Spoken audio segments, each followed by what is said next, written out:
Arsenal's 12-goal thriller, Walcott's treble and Wengers' verbal volley. Manchester City were dumped out of the Carabao Cup in midweek by West Ham in the biggest shock of the fourth round.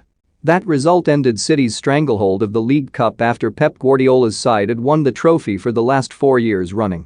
The Hammers' narrow victory on penalties condemned City to their first loss in the competition since October 2016. City have undoubtedly been the kings of the League Cup, but along with their historic run, one fixture that comes to mind when it comes to standout moments in the competition comes from their Premier League rivals, Arsenal. The Gunners played out perhaps the competition's most famous ever game in a 7-5 thriller with Reading 9 years ago today. Daily Star Sport takes a look back at one of the League Cup's most iconic games from a bonkers night in Berkshire when the last 16 draw was made. Arsenal travelling to Reading probably wasn't a tie that set pulses racing. But there certainly would have been a few raised heart rates around the Majeski Stadium when the thriller finally reached an end.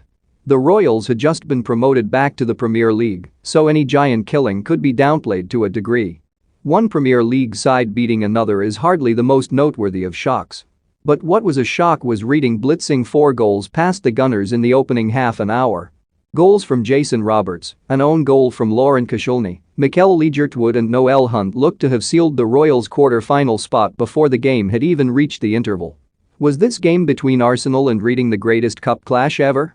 Let us know your thoughts. After romping into that 4-goal lead, it was hard to see a way back for Arsene Wenger's side. Fan disdain had reached an all-time high as they blasted "We want our Arsenal back" from the stands.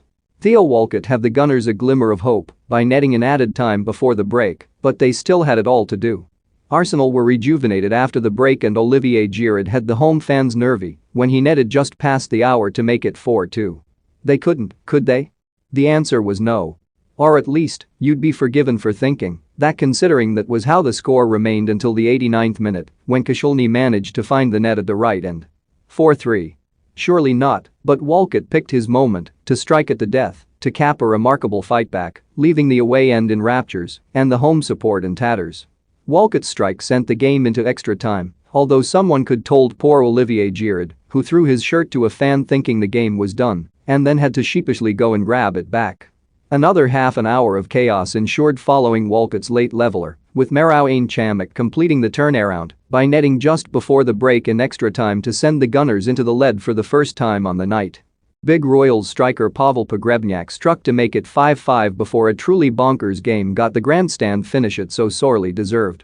Walcott completed his hat-trick in the 121st minute to break Reading hearts to make it 6 before another minor miracle occurred with Chamakh grabbing an unprecedented second goal on the night to make it 7-5, leaving the Gunners to clinch a quarter-final spot in the most dramatic fashion. Wenger had seen a lot during his long reign at the Emirates, but how did this outrageous evening compare? "We went from disaster to rescuing some pride," Wenger said after. "You cannot play for Arsenal and give up. It was 4-0 and could have been 1 or 2 more. We came back, but at 89 minutes it was still 4-2. Then the miracle happened. There were so many turning points.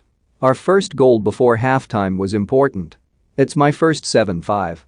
It was a tennis score."